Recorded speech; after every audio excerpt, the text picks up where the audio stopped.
कहानी टीकमगढ़ की है। यह बात 2025 की है। यह कहानी एक नाबालिग किशोरी से जुड़ी है। उसकी और उसके परिवार की पहचान गोपनीय रखने के उद्देश्य से सभी नामों को बदला गया है। टीकमगढ़ में सुमित शर्मा का परिवार रहता है। परिवार में उनकी पत्नी राधा और बेटी रेखा है। 30 अप्रैल को सुमित शर्मा की पत्नी राधा छतरपुर में रहने वाले एक रिश्तेदार के यहाँ शादी समारोह में गई थी। सुमित के मोबाइल पर कॉल आने पर जब सुमित शर्मा ने फोन रिसीव किया तो दूसरी तरफ से उनकी पत्नी घबराई हुई आवाज में जो कुछ बोली, उसे सुनकर सुमित शर्मा के होश उड़ गए। दरअसल पत्नी ने उन्हें बताया कि शादी समारोह में पहनने के लिए जब उन्होंने अपने जेवरों का बॉक्स खोला तो पाया कि उसमें रखे लाखों रुपए मूल्य के जेवर गायब थे। परिवार के लिए लाखों रुपए की कीमत भले ही बहुत अधिक मायने न रखती हो, लेकिन चिंता की बात यह थी कि आखिर घर के अंदर से नकदी और जेवरात बार बार गायब कैसे हो रहे हैं। वास्तव में मामला कुछ यूं था कि इस परिवार के मुखिया सुमित शर्मा को पिछले दिनों यह एहसास हुआ था कि उनके घर में रखी नकदी धीरे धीरे गायब हो रही है। शुरुआत में उन्होंने इसे अपना भ्रम समझा, लेकिन जब दोबारा पैसे गायब होने का एहसास हुआ तो उन्होंने गौर किया कि सिर्फ नकदी ही नहीं बल्कि घर के कुछ जेवर भी लापता हैं। जाहिर है सबसे पहले उन्हें शक घर में काम करने वाले नौकरों पर हुआ। इसी शक के चलते उन्होंने कुछ नौकरों को नौकरी से भी निकाल दिया, लेकिन इसके बाद भी नकदी गायब होने का सिलसिला नहीं रुका। इसलिए जब अब राधा के जेवरात के बॉक्स से जेवर गायब होने की बात सामने आई तो सुमित पूरी तरह हैरान रह गए, क्योंकि जिन नौकरों पर शक था उन्हें तो पहले ही नौकरी से निकाला जा चुका था। घर में अतिरिक्त सावधानी भी बरती जा रही थी, फिर भी अलमारी में रखे जेवर कैसे गायब हो गए, यह बात उनकी समझ से बाहर थी।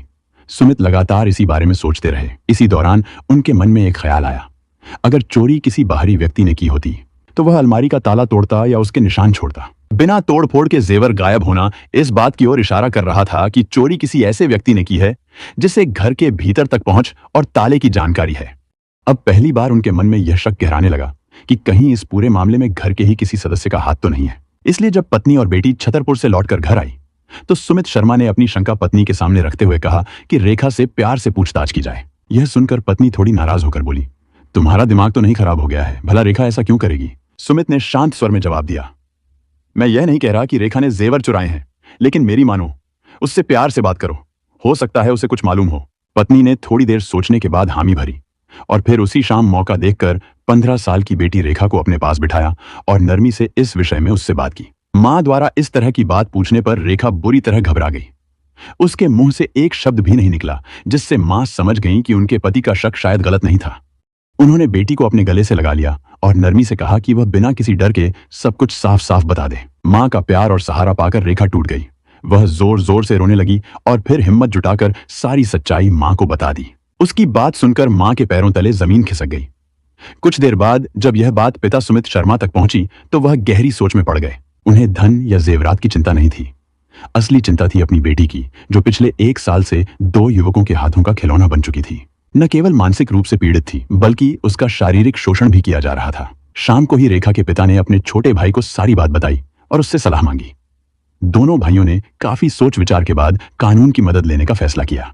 इसके बाद उन्होंने एसपी टीकमगढ़ मनोहर मंडलोई को पूरे मामले की जानकारी दी और 1 मार्च को कोतवाली थाने में रोहित साहू और विशाल साहू नामक 2 आरोपियों के खिलाफ मामला दर्ज करवा दिया।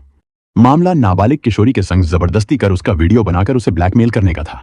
इसलिए एसपी टीकमगढ़ के निर्देश पर एएसपी सीताराम सात्या के नेतृत्व में टीआई कोतवाली पंकज शर्मा की टीम ने अगले के दिन छापामारी कर रोहित और विशाल साहू को गिरफ्तार कर लिया। पूछताछ के दौरान रोहित और विशाल ने शुरुआत में ऐसी किसी घटना में अपना हाथ होने से साफ इनकार कर दिया, लेकिन जब पुलिस ने सख्ती से पूछताछ की तो दोनों ने आखिरकार अपना अपराध स्वीकार कर लिया।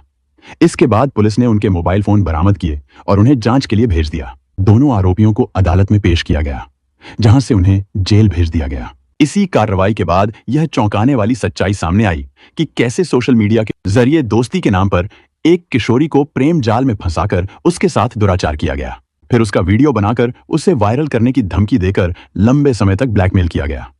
यह कोई साल भर पुरानी बात है। उस समय शहर के नामी रईस सुमित शर्मा की बेहद शालीन और समझदार बेटी रेखा, जो कि एक निजी स्कूल में कक्षा 10वीं की छात्रा थी, अपनी पढ़ाई में काफी तेज थी।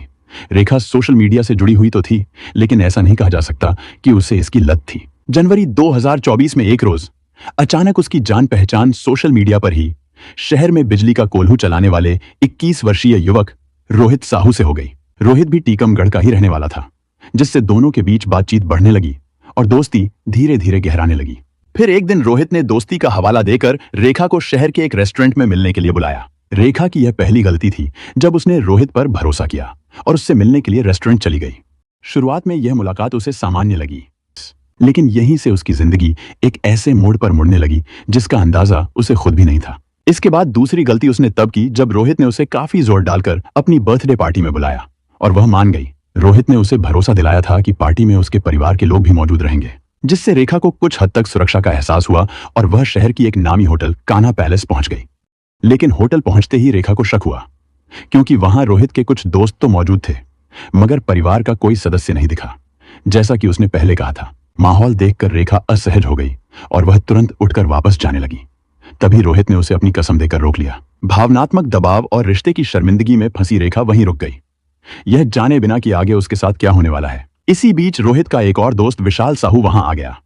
विशाल अपने पिता के साथ किराने की दुकान का व्यवसाय करता है और पहले से ही रोहित का करीबी था। दोनों ने मिलकर रेखा से बड़े ही नरमी और भरोसे के साथ बात की, जिससे रेखा का डर थोड़ा कम हुआ।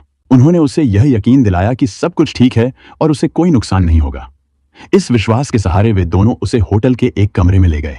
लेकिन वहां पहुंचने के बाद माहौल पूरी तरह बदल गया। रेखा ने जैसे ही किसी अनहोनी का आभास किया, वह घबरा गई और वापस जाने की कोशिश करने लगी। उसने रोहित से साफ मना किया, हाथ पैर जोड़े, गिड़गिड़ाई, लेकिन रोहित पर उसका कोई असर नहीं हुआ। उसने रेखा की मासूमियत और भरोसे का क्रूरता से फायदा उठाया और उसके साथ जबरदस्ती की। विशाल वहीं मौजूद रहा और इस पूरी घटना में उसकी भूमिका भी संदिग्ध थी। रेखा के लाख विरोध और मिन्नतों के बावजूद रोहित ने उसके साथ दुराचार कर डाला। इतना ही नहीं, इस घिनौनी घटना के दौरान विशाल साहू ने अपनी नीचता की सारी हदें पार कर दी। वह कमरे की खिड़की के पास लगे पर्दे के पीछे छिप गया और वहीं से रेखा का आपत्तिजनक वीडियो बना लिया।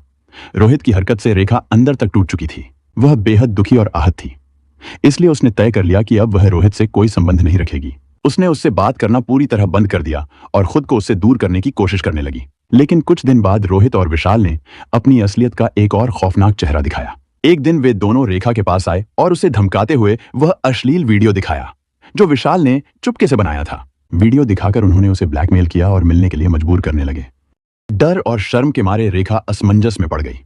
वह न तो किसी को कुछ बता पा रही थी और न ही इस मानसिक प्रताड़ना से निकल पा रही थी। इस बार भी रोहित ने रेखा को धमकाकर मिलने के लिए मजबूर किया। होटल कृष्णा पैलेस में बुलाया। रेखा डर और मजबूरी में वहां पहुंच गई। वहां भी रोहित ने उसकी मर्जी के खिलाफ न सिर्फ उसके साथ फिर से दुराचार किया, बल्कि उसे बार बार वीडियो वायरल कर देने की धमकी देकर मानसिक रूप से तोड़ने की कोशिश की।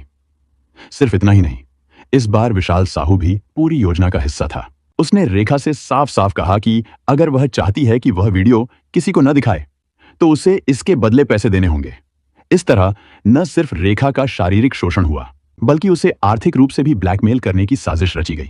रेखा बुरी तरह फंस चुकी थी, मानसिक, शारीरिक और अब आर्थिक रूप से भी वह रोहित और विशाल के जाल में उलझ गई थी।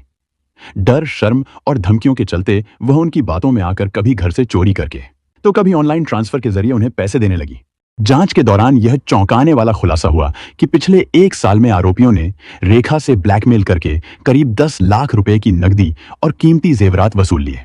टीआई कोतवाली का कहना है कि आरोपियों के खिलाफ गहन जांच जारी है, ताकि यह भी पता लगाया जा सके कि कहीं उन्होंने इसी तरह शहर की अन्य लड़कियों को भी अपने जाल में फंसाकर ब्लैकमेल तो नहीं किया। पुलिस अब इस पूरे नेटवर्क की तह तक जाने की कोशिश कर रही है।